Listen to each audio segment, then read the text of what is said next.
कैसी होती है भारत के प्रधानमंत्री की सुरक्षा व्यवस्था। जी हाँ, नमस्कार दोस्तों, मैं कुमार मौर्य और आप देख रहे हैं Maurya technical support YouTube channel, जिसमें आपका बहुत बहुत स्वागत है।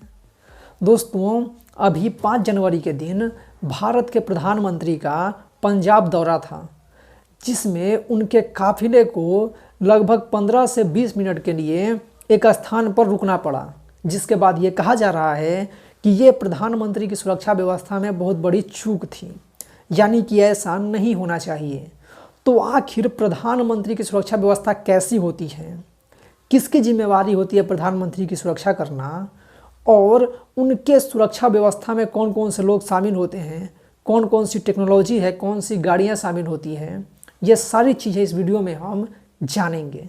तो चलिए वीडियो को शुरू करते हैं।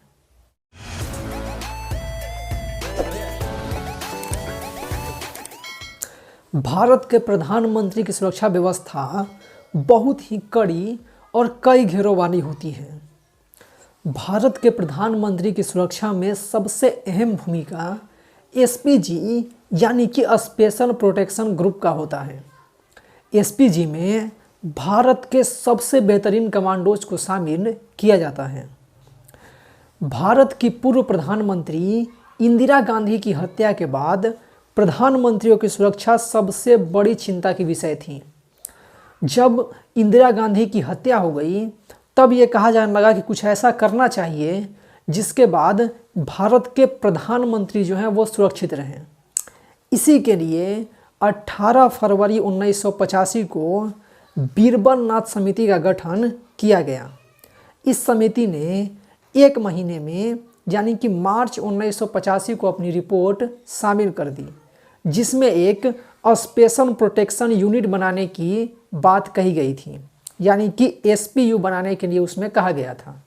जिसके बाद 30 मार्च 1985 को राष्ट्रपति ने कैबिनेट सचिवालय के तहत 819 पदों का निर्माण किया, और इन पदों का निर्माण एसपीयू के लिए किया गया था, और एक ऐसा यूनिट बनाने के लिए जो कि पूरी तरीके से प्रधानमंत्री और उनके परिवार वालों की सुरक्षा करे।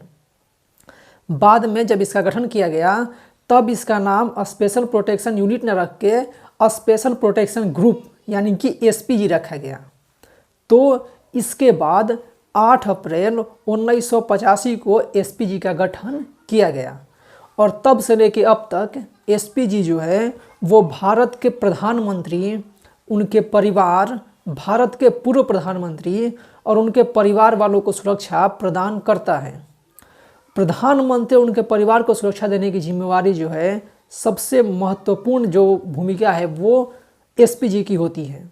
और जो पूर्व प्रधानमंत्री होते हैं, उनके परिवार वाले जो होते हैं, उनको कब तक सुरक्षा प्रदान की जाएगी, ये अलग अलग टाइम पर संशोधन होते रहता है। कभी 10 वर्ष था, फिर 1 वर्ष हो गया, मतलब कि ये जो चीज़ें हैं वो बदलती रहती है। लेकिन जो प्रधानमंत्री होते हैं, जो पद पर हैं, उनको सुरक्षा देने की सबसे बड़ी जिम्मेवारी एसपीजी के पास हमेशा होती है। अब बात करते हैं कि प्रधानमंत्री के काफिले में कौन कौन से वाहन शामिल होते हैं। तो प्रधानमंत्री के काफिले में 2 बख्तरबंद BMW 7 सीरीज की गाड़ी होती है, 6 BMW X5 होते हैं, 1 मर्सिडीज बेंज एम्बुलेंस होता है, 1 टाटा सफारी जैमर होता है, और इसके साथ ही उनके काफिले में लगभग 1 दर्जन गाड़ियां शामिल होती हैं। प्रधानमंत्री के काफिले के आगे और पीछे पुलिस के सुरक्षा कर्मियों की गाड़ियां होती हैं।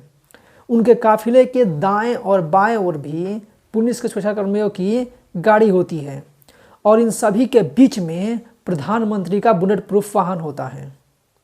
हमलावरों को गुमराह करने के लिए प्रधानमंत्री के वाहन की तरह ही 2 डमी वाहन भी शामिल किए जाते हैं, ताकि अगर कोई हमला करने आए तो वो ये ना जान पाए कि प्रधानमंत्री किस कार में बैठे हैं, किस वाहन में बैठे हैं। अब बात करते हैं प्रधानमंत्री की सुरक्षा घेरे की, यानी कि प्रधानमंत्री की सुरक्षा में कौन कौन से कमांडो किस ढंग से शामिल होते हैं। तो प्रधानमंत्री के सबसे पहले घेरे में एसपीजी के स्पेशल कमांडो तैनात होते हैं, जिनके बारे में गहन जांच की हुई होती है, जिनके बारे में सारी चीज़ों को पता लगा करके और तब उन्हें उन प्रधानमंत्री की सुरक्षा में लगाया जाता है। दूसरे घेरे में प्रधानमंत्री के निजी सुरक्षाकर्मी होते हैं। तीसरे घेरे में एनएसजी कमांडो होते हैं। चौथे घेरे में अर्ध सुरक्षा बलों के जवान और विभिन्न राज्यों के जवान होते हैं, यानी कि जो राज्य की पुलिस होती है वो होते हैं। और अगर प्रधानमंत्री किसी राज्य में जाते हैं तो वहाँ पर उस राज्य के पुलिस की जिम्मेवारी होती है कि वो इन्हें बाहरी सुरक्षा प्रदान करें, यानी कि सबसे जो लास्ट का घेरा होता है उसमें स्टेट पुलिस होती है। उसी की जिम्मेवारी होती है कि वो प्रधानमंत्री के काफिला जहाँ जाएगा या प्रधानमंत्री की रैली जो होगी या प्रधानमंत्री जो भी कार्य करेंगे उसमें सबसे बाहर का जो घेरा होता है, जो बाहर से सुरक्षा प्रदान करना होता है, वो स्टेट पुलिस की जिम्मेवारी होती है। अगर प्रधानमंत्री कहीं पर दौरे में जाते हैं तो सड़कों को खाली करवाना और उनको जो भी व्यवस्था है उसको देखना स्टेट पुलिस का काम होता है। तो अगर हम इन सभी चीज़ों को बहुत ही छोटे से शब्दों में समझें तो प्रधानमंत्री की सुरक्षा व्यवस्था बहुत ही कड़ी होती है, कई घेरों वाली होती है और प्रधानमंत्री की सुरक्षा में सबसे महत्वपूर्ण भूमिका एसपी जी का होता है। और अगर प्रधानमंत्री किसी राज्य के दौरे पर जाते हैं तो उस राज्य की पुलिस की जिम्मेवारी बनती है कि वो उन्हें बाहरी सुरक्षा प्रदान करे। तो इस वीडियो में इतना ही। उम्मीद है आपको वीडियो पसंद आई होगी। अगर वीडियो पसंद आई हो तो लाइक का बटन जरूर दबा दें, वीडियो शेयर करें और हमारे वीडियोज़ के बारे में, चैनल्स के बारे में जो भी सोचते हैं उसे कमेंट बॉक्स में ज़रूर लिखें। और अगर आपके मन में कोई कन्फ्यूजन है, कोई चीज़ आप जानना चाहते हैं तो उसे भी कमेंट बॉक्स में ज़रूर लिखें। और हमारे वीडियो हर जगह शेयर कीजिए ताकि सब तक ये महत्वपूर्ण जानकारियाँ पहुँचती रहें। वीडियो को पूरा देखने के लिए बहुत बहुत धन्यवाद।